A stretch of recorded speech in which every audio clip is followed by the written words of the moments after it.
How's it going, everybody? It's Dustin here with Joe from the Okie Woodsman, and he's here to fix my mistakes. We got the Stihl 026 out, and he's going to help me tune the carburetor and show me everything I'm doing wrong on sharpening the chain. So let's get into it.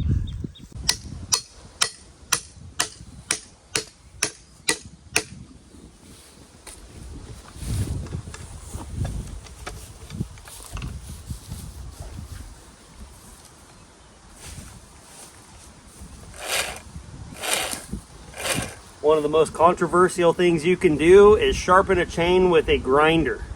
So we want to tune this saw up a little bit, and in order to properly tune it and to cut with it, the chain really needs to be in a little bit better shape. Dustin has filed this with hand file, right? Yeah, incorrectly. And have you done your rakers at all? Nope. No. Okay, so the angles are kind of a little bit sporadic, and like this tooth is still rolled over. So I want to touch this up. A lot of people will just run these things, and that's what these old Stihls were great saws back in the day, because you could do this kind of stuff. But like on that 545, you want to have a good sharp chain, because people are real critical of like bearing failures and all this stuff on them, but they really need to be not wailed on, but they need to be just cutting good and smooth. So we're just going to touch this up using my cordless rotary tool here and get started.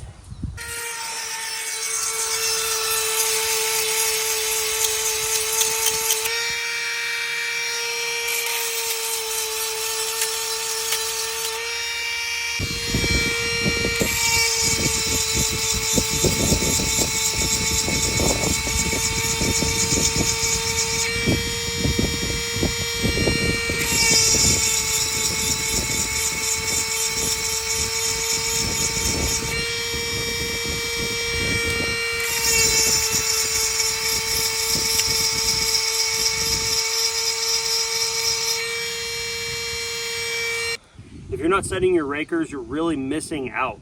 You can sharpen all day long, but if these teeth right here or these depth gauges are too high, the tooth is not going to take a sufficient bite out of the wood. And this sets it independently. It doesn't matter what the tooth in front or the tooth behind is doing. This sets it per tooth. So it doesn't matter, you know, a lot of people will say you have to count strokes. That is absolute nonsense. You can sharpen each tooth to the point that each one is sharp. And this right here fixes a lack. This is why you don't want to count strokes on a raker or a file. So were those pretty bad? What, the gauges? No, the rakers. Looks like you're having to take quite a bit off. Well, it's expected, you know. I mean, it had been filed quite a bit. So yeah, they were high. They're definitely high. But it's going to cut better than it's cut in a while, probably. I think we got this thing pretty sharp, and so now we're going to go ahead and start this up, let it warm up, and then I want to tune on it a little bit.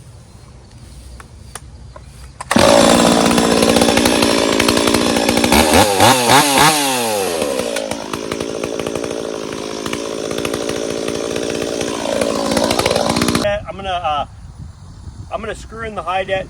I'm gonna screw in the high jet and try to lean it out a little bit. It does sound horrible. I I basically did a quarter turn leaner.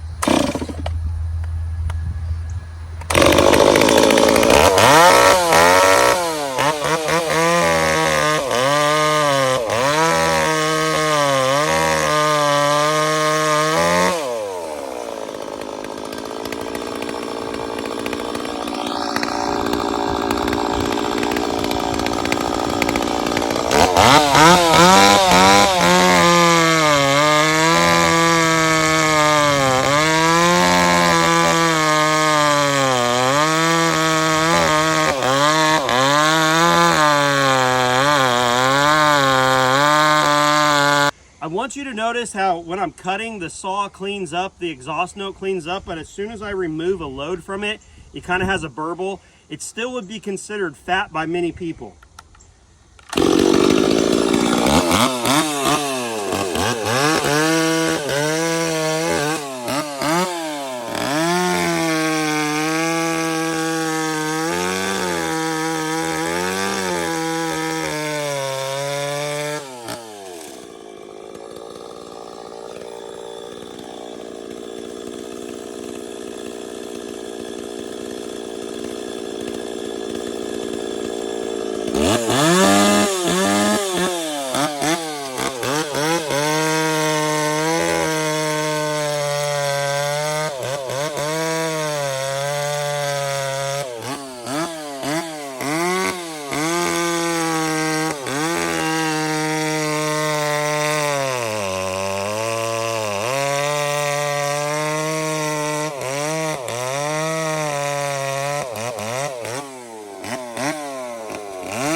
the first time I've ever run one of these old Stihl O26s. In fact, that's the first time I've ever run an O series saw.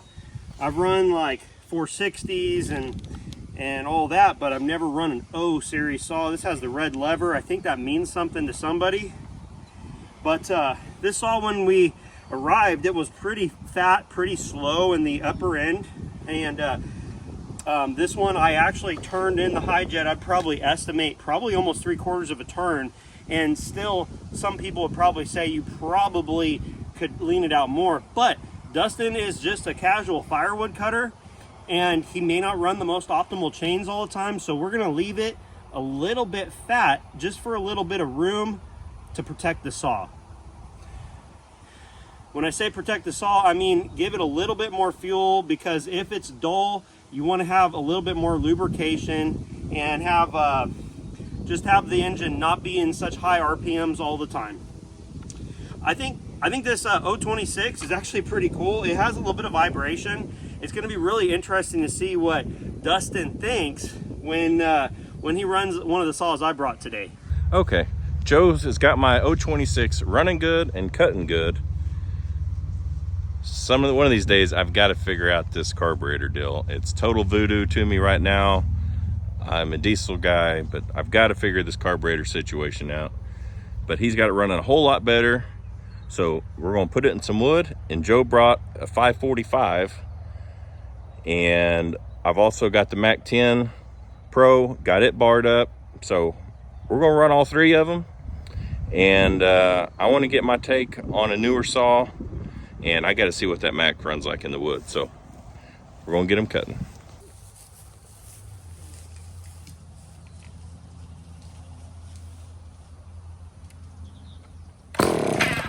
Hey Brody, while we're filming, yeah, I was gonna say if you could not.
That thing cut, it looks like it cut great. Yeah.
has totally different running characteristics. I know you said it's kind of smooth, but like it was fun doing that, but I'm ready to not cut with it anymore. Like it has low end torque, like you can kind of lean on it. And this saw is actually one that wants to kick itself out of the cut. Yeah. Like that can happen on any saw, but this, it's just a different power characteristic.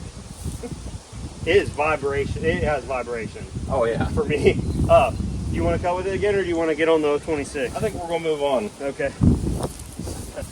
I think what we're gonna see here is that Macola was kind of like old and slow and vibration-y, and it had a lot of torque but low chain speed. Yeah. I think this is gonna be more chain speed, a little less torque, Yeah.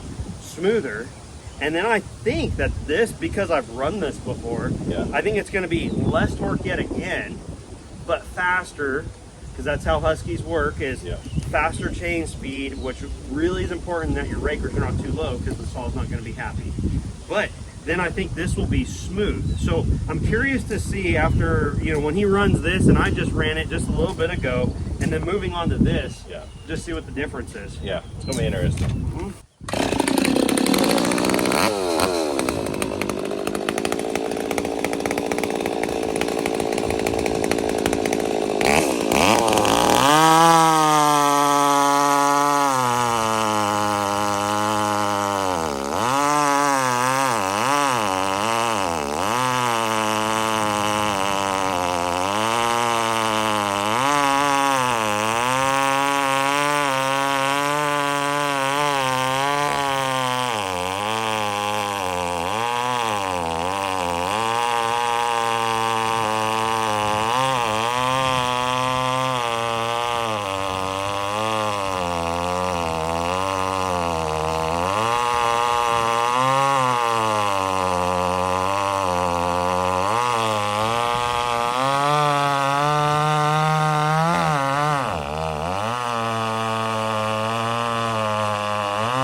Did it feel like it was, I mean, does it feel? It feels like it runs way better than it has before just because you just tuned it up. Well, I really want to see you run this. Yeah. I really want to see you run this. This has been sitting for a little while, so let me I'm going to treat this as if it's a cold start, because it's not, it's probably been over an hour since we did anything with it. We'll readjust here. All right, we're treating this saw as if it is a cold start. Pumping up the prime bulb or purge bulb. You pull this out, hold it up. Jeez.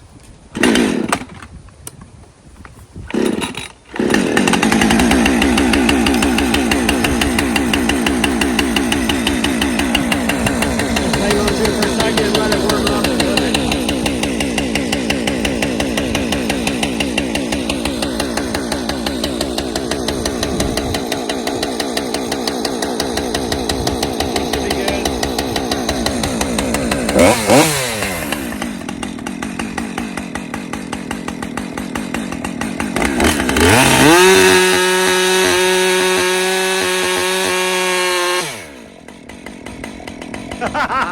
Chain speed is noticeably fast.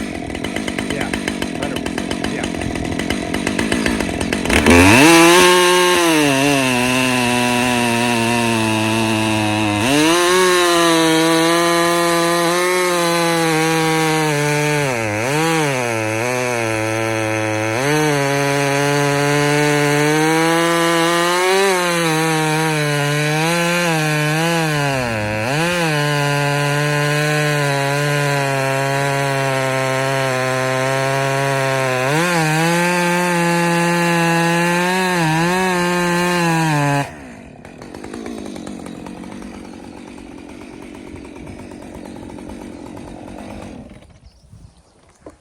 If anyone's interested in a Stihl 026 or Mac 10, they're both probably for sale.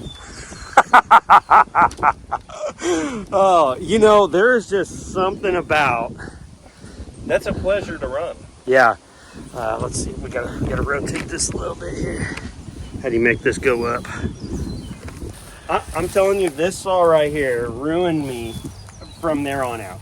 100%. It did, and this is many people would say this is not a pro saw because it's not the XP, but this is the thing. So I have a 550 XP and it's a little bit quicker, but a lot of people like this because you can lean on it a little bit more. That's what a lot of people say. I felt like I could lean on it reasonably. And then you knew when it was time to let off a little bit. Yeah. And it's just so fast.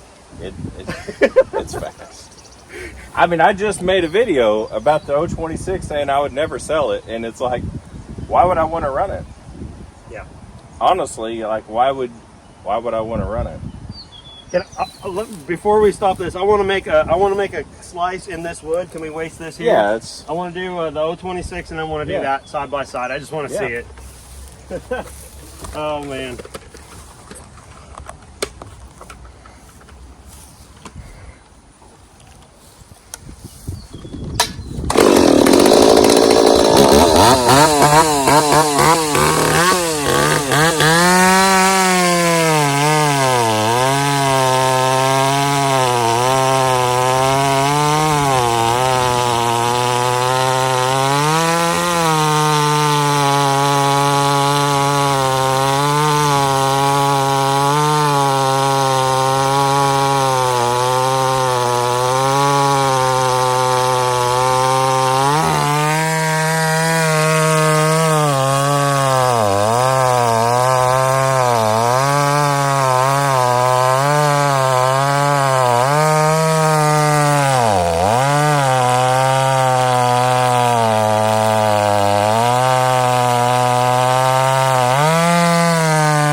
The 026 is cooled off already because I let it idle. I'm just letting the 545 cool off a little bit more. Oh my gosh. Let's go over into the shade. So I think it's something, I've never run an 026 before. Yeah. And the compactness of that saw is absolutely incredible. Yeah. And you cannot beat the fact that, you know, after 30 years, it's running and it's there and you can get parts for it. But at the same time, it is in no way in the same sort of class as like that 545. Is the 545 going to be there in 30 years? I don't know. Yeah. But the question is do you care? Yeah. You know what I mean? Because like in 30 Yeah. years, do you anticipate cutting a bunch of wood, do you think? Yeah, probably not. So, I mean, it's nice to have stuff like that Macola. I mean, that thing is really old, Yeah. but I don't necessarily want to pick it up. Like, it's No. cool. It's cool, but I don't want to cut more. I thought it was really cool until yeah. the Husqvarna come along. You know, and there's an extreme difference. Yeah. But I'm talking. I want to know, like, you know, you're the one that, you know, you have these saws. and Yeah. So. Like I have junky old saws, and you guys know that. And these are 3 saws from 3 totally different eras. Yeah. And I am sure in their heyday they were all the king. And well, anyone on the internet will tell you that. The Mac runs really good, cut great. It has vibration. Not, I didn't feel like it was horrible, but Joe's used to running sewing machines. So then you move up to the steel, and it's a faster chain speed and less vibration. And then the Husqvarna was just, it was so much faster that it would make running one of these every day feel blah. Yeah, and you know, there's people that could definitely comment and say, hey, well, that 026 could be adjusted more. Well, the reality is like, Yeah. I got it, I think, pretty good. Yeah. Within, like, probably within 10% of its top output. Yeah. Probably, I would say. But the cool thing is you pick up the Husky and you don't have Yeah. to worry about any of that. No. It's there. And I know, like that 026, I could send it off and have it ported. And so for another $400, I could get what you could just buy off the shelf in a Husky. Yeah. In a modern, in a new Yeah. modern saw, like the In a new 261 is Yeah. a good saw. Yeah. But you know, you're talking about 800, $800 Yeah. bucks, you know. But it's really interesting just seeing the era. It's in the Mac 1010 is 50 cc, you said. Somewhere in that, I think it might be just a little over, like 53 or 4 So, or something like that. You know, and they're similar. They're all 20-inch bars on Yeah. here, and you know, it's not a direct comparison, but No. but it's really interesting It's to close. see. Yeah. Yeah, it's really the compactness of that 026 is incredible. It feels like Yeah. really small and tight, and there's a reason why they're still around and why people have loved Yeah. them. They're wonderful. And tools. I've always liked that saw and always kind of thought of it highly. And I still do, but that 545 is it's a nice machine. So, a lot of times yeah. you just end. Well, so we tried out 3 saws from 3 generations. Joe helped me fix my mistakes on the 026, and we had some fun, and I learned a lot. And sometimes older isn't better, and I think that's definitely the case with chainsaws. I know people are going to disagree with this, and I agree. The simplicity of the older ones compared to the computer-based carburetor, that is an argument, but it's probably not a very good one. Not in today's world. So we're gonna call that a video. Me and Joe got some more activities planned, so we're gonna get after it. Thanks for watching.